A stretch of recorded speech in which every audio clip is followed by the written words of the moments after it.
Then said Shanzaman, "Give out that thou art going again to the chase, and conceal thyself here with me, and thou shalt witness this conduct and obtain proof of it." Shahryar, upon this, immediately announced that it was his intention to make another excursion. The troops went out of the city in tents, and the king followed them. And after he had reposed a while in the camp, he said to his servants, "Let no one disturb me in my tent." And he disguised himself and returned to his brother in the palace and sat in one of the windows overlooking the garden.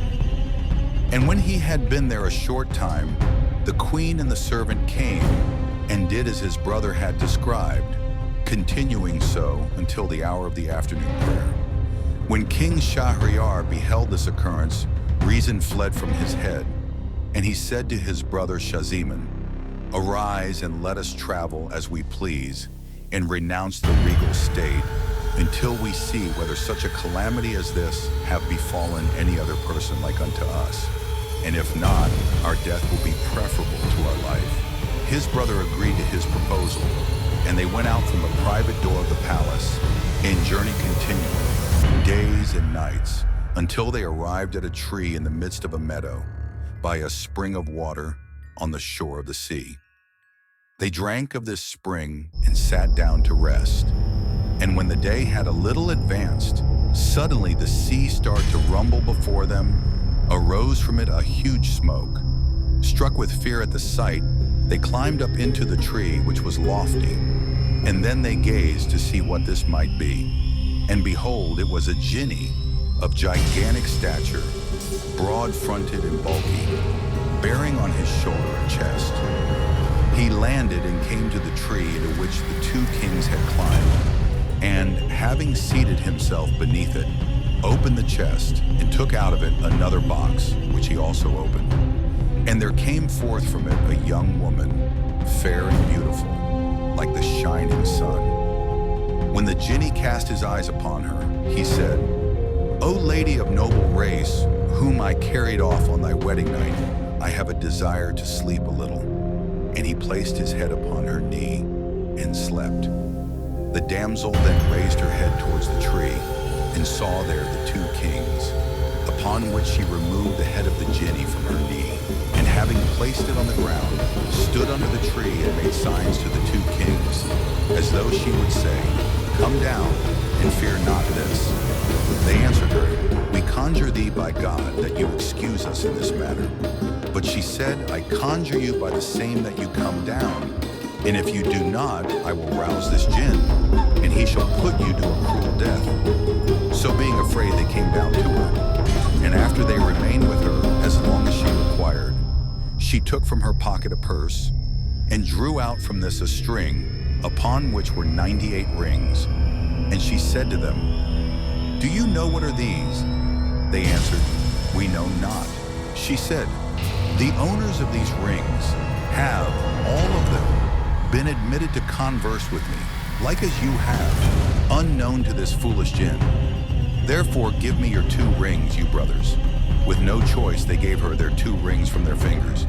And she then said to them, "This jinn carried me off on my wedding night, and put me in the box, and placed the box in the chest, and affixed to the chest 7 locks, and deposited me, thus imprisoned, in the bottom of the roaring sea beneath the dashing waves, not knowing that, when one of our sex desires to accomplish any object, nothing can prevent us."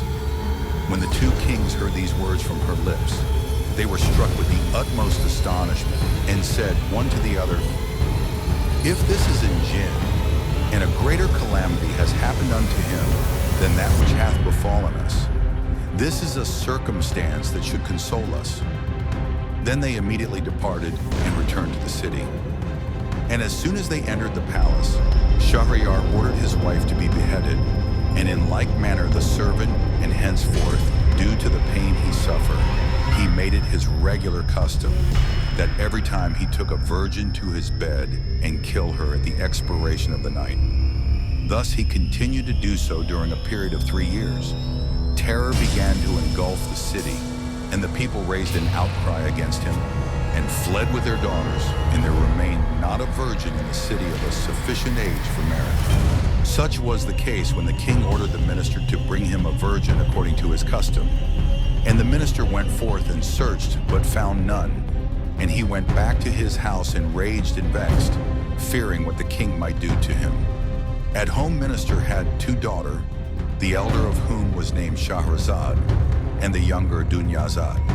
The former had read various books of histories and the lives of preceding kings and stories of past generations.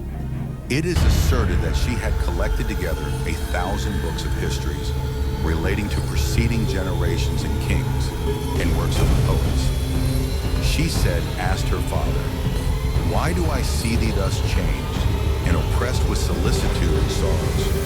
When the minister heard these words from his daughter, he related to her all that had happened to him with regard to the king, upon which she said, "By God, O my father, give me in marriage to this king. Either I shall die and be a ransom for one of the daughters of the citizen, or I shall live and be the cause of their deliverance from him." "I conjure thee by God," exclaimed the father as he asked, "Why would you do that?" But she said, "It must be so." Then said he, "I fear for thee that the same will befall thee that happened in the case of the cow and the bull and the husbandman." And she asked, "What was that?"